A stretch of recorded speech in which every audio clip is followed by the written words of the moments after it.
तो हेलो दोस्तों, मैं आज आप लोग को बताने वाला हूँ डॉक्टर हजारी प्रसाद द्विवेदी का जन्म परिचय।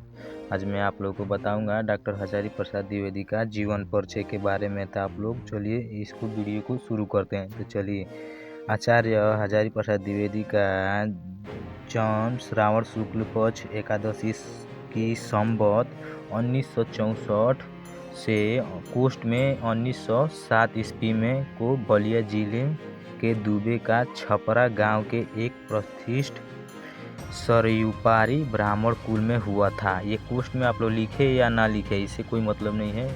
आप लोग ये वाला 1964 में बलिया जिले के प्रतिष्ठित ब्राह्मण कुल में हुआ था इनका जीवन। तो चलिए आगे बताता हूँ। इनके पिता का जन्म अनमोल द्विवेदी था और इनके माता का नाम ज्योतिषमती थी। प्रसिद्ध पंडित कुल की कन्या थी। इस तरह बालक हजारी प्रसाद द्विवेदी को संस्कृत और ज्योतिष की शिक्षा उत्तराधिकारी में प्राप्त हुआ। सन 1930 ईस्वी में इन्होंने काशी हिंदू विश्वविद्यालय जो काशी में स्थित है वहाँ से इन्होंने अपनी परीक्षा उत्तीर्ण की। ज्योतिषाचार्य की उपाधि प्राप्त की।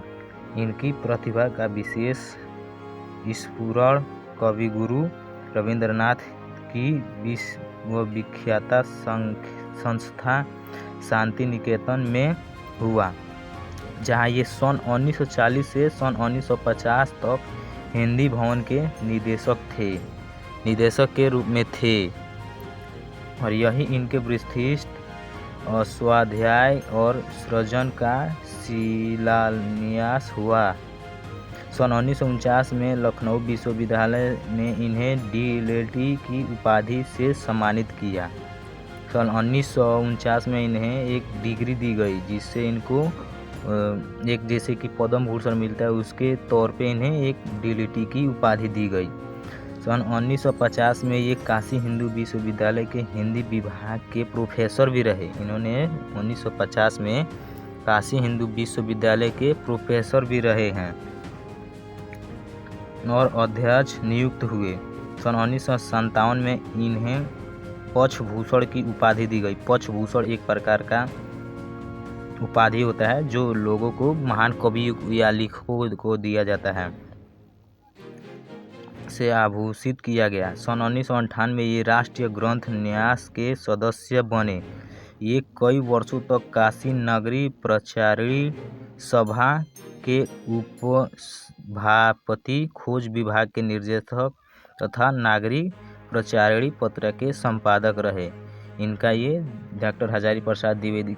आप लोग चाहेंगे तो इनका जीवन परिचय इतना भी लिख सकते हैं या इनके आगे भी लिख सकते हैं, जैसे कि और इनका साहित्यिक परिचय लिखिए। साहित्यिक परिचय के बारे में इनके और लिखते हैं तो देखिए इनका साहित्यिक परिचय इतिहास, निबंध संग्रह, साहित्यिक शास्त्र और आलोचनात्मक ग्रंथ, उपन्यास भी है। जैसे कि आप लोग इतिहास लिखेंगे तो उसके बारे में लिखेंगे। हिंदी साहित्य का अधिकाल, हिंदी साहित्य की भूमिका है, इनके बारे में भी आप लोग को लिखना होता है।